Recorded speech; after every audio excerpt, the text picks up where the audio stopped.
भारतवासी की तरफ से सैल्यूट करता हूं। हमारे वीर सैनिकों ने ऑपरेशन सिंदूर के लक्ष्यों की प्राप्ति के लिए असीम शौर्य का प्रदर्शन किया।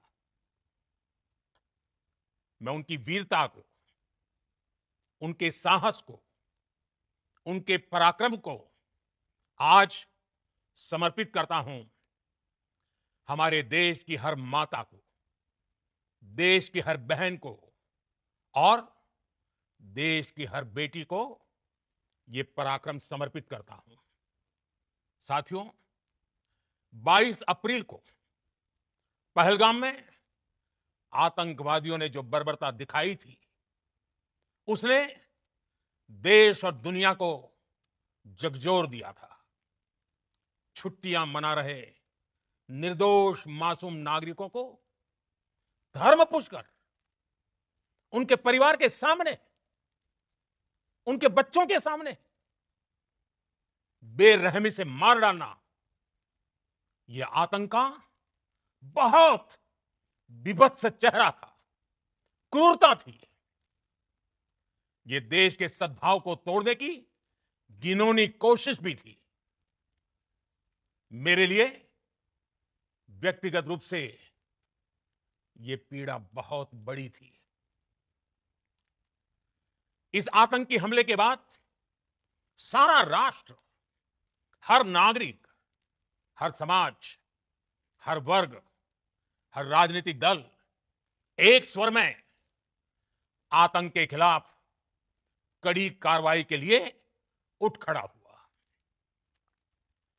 हमने आतंकवादियों को मिट्टी में मिलाने के लिए भारत की सेनाओं को पूरी छूट दे दी और आज हर आतंकी, आतंक का हर संगठन जान चुका है कि हमारी बहनों बेटियों के माथे से सिंदूर हटाने का अंजाम क्या होता है।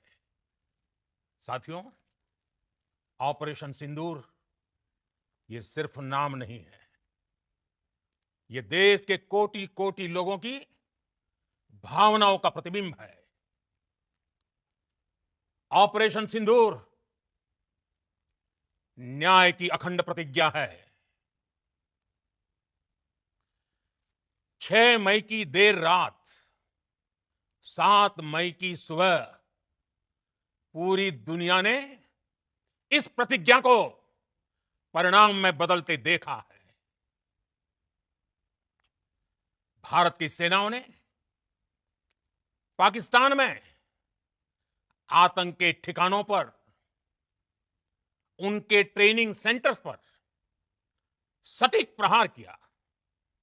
आतंकियों ने सपने में भी नहीं सोचा था कि भारत इतना बड़ा फैसला ले सकता है।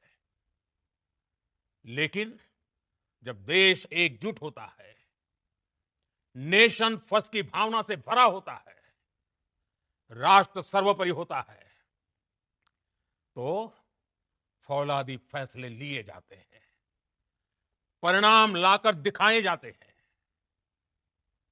जब पाकिस्तान में आतंक के अड्डों पर भारत की मिसाइलों ने हमला बोला, भारत के ड्रोन्स ने हमला बोला, तो आतंकी संगठनों की इमारतें ही नहीं, बल्कि उनका हौसला भी थर्रा गया। बहावलपुर और मुरिद के जैसे आतंकी ठिकाने एक प्रकार से ग्लोबल टेररिज्म की यूनिवर्सिटीज रही है।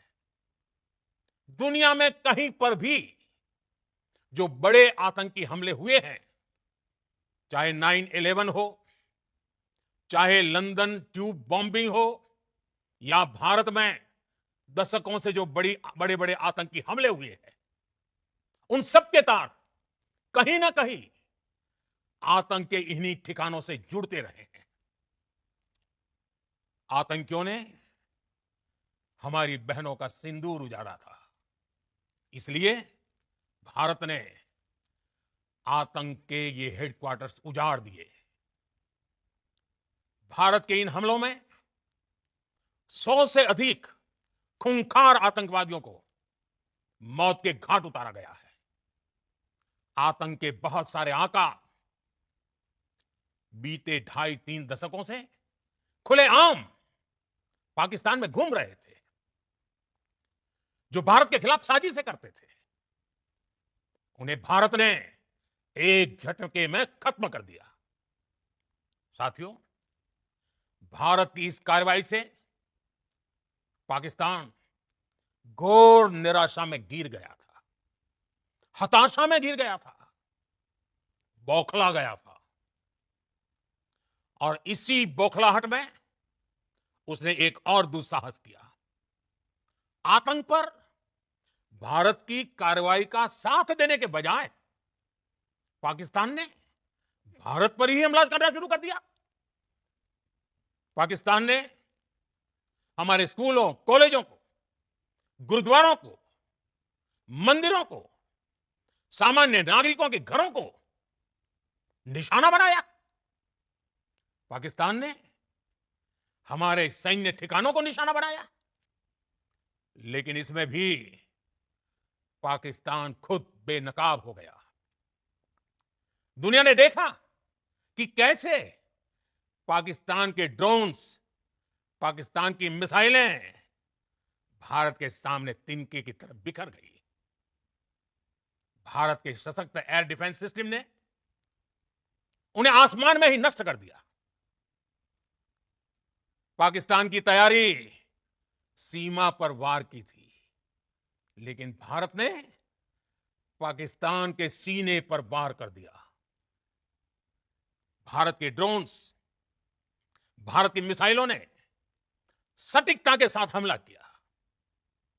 पाकिस्तानी वायुसेना के उन एयरबेस को नुकसान पहुंचाया, जिस पर पाकिस्तान को बहुत घमंड था। भारत ने पहले 3 दिनों में ही पाकिस्तान को इतना तबाह कर दिया, जिसका उसे अंदाजा भी नहीं था। इसलिए भारत की आक्रामक कार्रवाई के बाद पाकिस्तान बचने के रास्ते खोजने लगा। पाकिस्तान दुनिया भर में तनाव कम करने के लिए गुहार लगा रहा था। और बुरी तरह पीटने के बाद इसी मजबूरी में 10 मई की दोपहर को पाकिस्तानी सेना ने हमारे डीजीएमओ को संपर्क किया। तब तक हम आतंकवाद के इंफ्रास्ट्रक्चर को बड़े पैमाने पर तबाह कर चुके थे। आतंकियों को मौत के घाट उतार दिया गया था। पाकिस्तान के सीने में बसाए गए आतंक के अड्डों को हमने खंडहर बना दिया था। इसलिए जब पाकिस्तान की तरफ से गुहार लगाई गई, पाकिस्तान की तरफ से जब यह कहा गया कि उसकी ओर से आगे कोई आतंकी गतिविधि और सैन्य दुस्साहस नहीं दिखाया जाएगा, तो भारत ने भी उस पर विचार किया। और मैं फिर दोहरा रहा हूं, हमने पाकिस्तान के आतंकी और सैन्य ठिकानों पर अपनी जवाबी कार्रवाई को अभी सिर्फ स्थगित किया है। आने वाले दिनों में हम पाकिस्तान के हर कदम को इस कसौटी पर मापेंगे कि वो क्या रवैया अपनाता है। साथियों, भारत की तीनों सेनाएं, हमारी एयरफोर्स, हमारी आर्मी और हमारी नेवी, हमारी border security force BSF, Bharat के अर्धसैनिक बल लगातार अलर्ट पर है।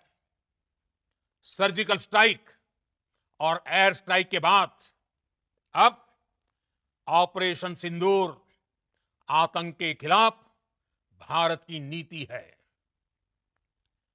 ऑपरेशन सिंदूर ने आतंक के खिलाफ लड़ाई में एक नई लकीर खींच दी है, एक नया पैमाना, न्यू नॉर्मल तय कर दिया है।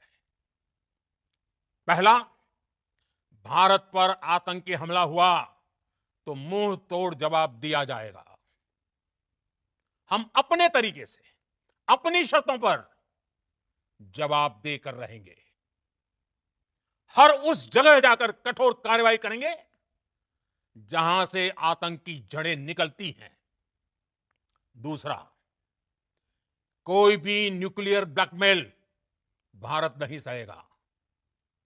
न्यूक्लियर ब्लैकमेल की आड़ में पनप रहे आतंकी ठिकानों पर भारत सटीक और निर्णायक प्रहार करेगा। तीसरा, हम आतंक की सरपरस्त सरकार और आतंक के आकाओं को अलग अलग नहीं देखेंगे। ऑपरेशन सिंदूर के दौरान दुनिया ने पाकिस्तान का वो घिनौना सच फिर देखा है, जब मारे गए आतंकियों को विदाई देने पाकिस्तानी सेना के बड़े बड़े अफसर उमड़ पड़े। स्टेट स्पॉन्सर्ड टेररिज्म का यह बहुत बड़ा सबूत है।